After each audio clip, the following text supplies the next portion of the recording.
Bonjour à tous et bienvenue dans cette nouvelle vidéo de l'atelier. Bon, vous l'avez remarqué, c'est une vidéo un peu spéciale puisque c'est la fameuse vidéo spéciale Noël.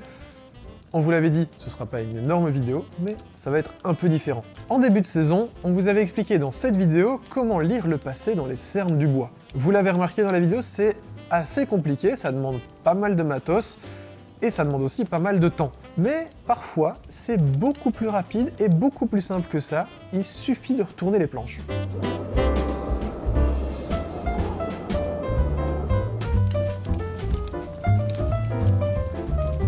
En effet, c'est pendant la restauration du château de Picontal, entre 1999 et 2000, que les ouvriers qui s'attellent à la restauration du plancher vont tomber sur ce trésor historique, une véritable fenêtre vers le passé. Remontons un petit peu dans le temps, dans le village de Crau, à quelques kilomètres d'Embrun, appelé à l'époque Crotte. On comprend un peu mieux pourquoi ils ont changé de nom, hein.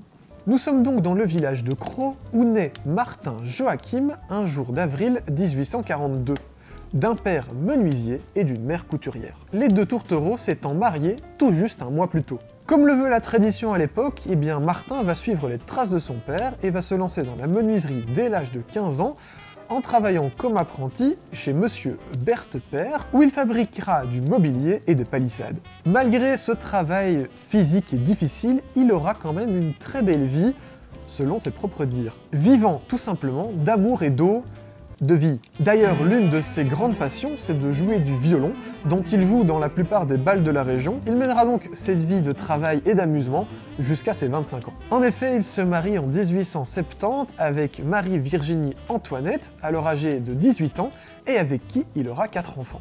Fini donc les bals populaires, l'eau de vie et l'amusement, il va alors se concentrer sur son travail de menuisier.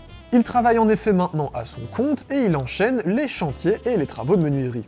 Martin Joachim est alors âgé d'une trentaine d'années quand il est engagé sur le chantier du château de Picontal en 1880. Son travail est alors de rénover les planchers pour le compte du propriétaire, Joseph Roman. Le travail est évidemment difficile, il enchaîne les grosses journées de 6h à 20h et payé trop peu selon lui, entre 60 et 70 centimes le mètre carré. Malgré tout, il entretient une très bonne relation avec le maître des lieux. Monsieur Roman vient d'arriver très satisfait de son voyage et de son travail et me dira de quelques nouveaux sur ses trouvailles d'archives comme archiviste célèbre par les écrits qu'il fait relier à Grenoble et a dans sa bibliothèque. En tout cas, pendant son travail dans les immenses pièces du château, Martin Joachim va avoir une idée. Pourquoi ne pas tout simplement profiter du dos des planches qu'il installe pour y inscrire ses mémoires et y raconter sa vie et celle du village?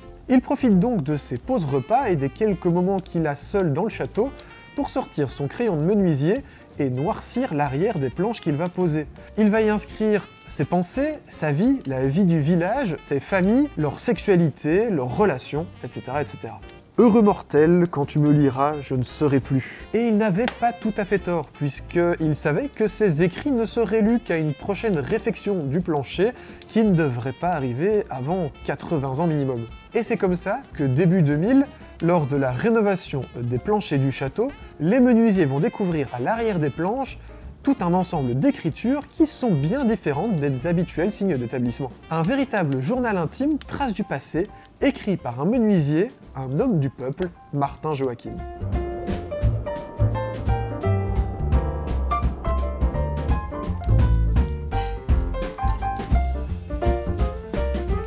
Et c'est en tout 72 textes comportant quelques mots ou quelques lignes qui sont inscrits sur l'arrière du plancher.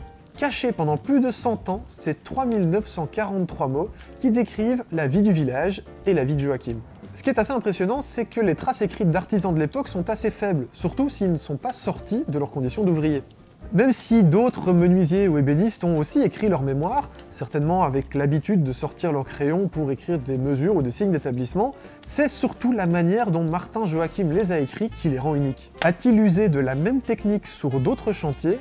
Nous ne le saurons probablement jamais. On peut en tout cas se demander s'il n'y a pas d'autres écrits sous d'autres planchers. Quand vous visiterez des châteaux et que vous foulerez différents planchers en bois, eh bien pensez que peut-être qu'en dessous de vos pieds se trouvent les écrits d'un menuisier ou d'un ébéniste qui l'a posé 100 ans plus tôt. Et même si ce n'est pas inscrit au crayon, les traces d'outils relatent tout le travail du menuisier pour couper, poncer, raboter et placer ces lattes de bois. D'ailleurs, est-ce que ça vous est pas déjà arrivé vous-même de laisser une petite trace au crayon, un petit mot pour le prochain artisan qui peut-être restaurera le meuble que vous avez fabriqué? Une petite note à l'arrière d'un tiroir, à l'intérieur d'un assemblage? Dites-le nous dans les commentaires. En tout cas, c'est comme ça que se termine notre petite histoire et notre petit épisode de Noël.